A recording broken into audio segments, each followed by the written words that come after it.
आज TRS party minority की जानिब से यहाँ पर बैठा गया और ये कहा जा रहा है कि मुस्लिम माइनॉरिटी कैबिनेट की मीटिंग हुई। पहली मीटिंग के अंदर भी मुसलमानों को नज़रअंदाज किया गया और हाल ही में परसों के दिन सेकेंड कैबिनेट मीटिंग हुई जिसके अंदर से भी मुसलमानों को नज़रअंदाज किया जा रहा है। क्यों मुसलमान हकदार नहीं है क्या? मैं पूछना चाहता हूँ रेवंत रेड्डी साहब से कि आपको मुसलमान लोग वोट नहीं डाले, माइनॉरिटी के वोट्स आपको नहीं गिरे क्या? क्यों हमको दूसरी नज़र से देखा जा रहा है?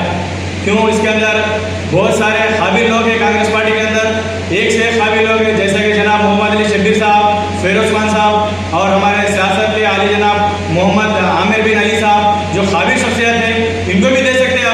आप एक बहाना बनाकर मुसलमानों को नज़रअंदाज किया जा रहा है। लिहाजा मैं तमाम आवाम से ये कहना चाहूँगा कि पहचानो, रेवंत रेड्डी साहब को पहचानो, ये किसके नक्शा कदम पर चल रहे हैं, इनको पहचानो। और हमें टीआरएस पार्टी और बीआरएस पार्टी हमें डिमांड कर रही है कि हमको कैबिनेट के अंदर हमारे मुस्लिम माइनॉरिटी को एक मिनिस्टर देना चाहिए। खुदा हाफिज़।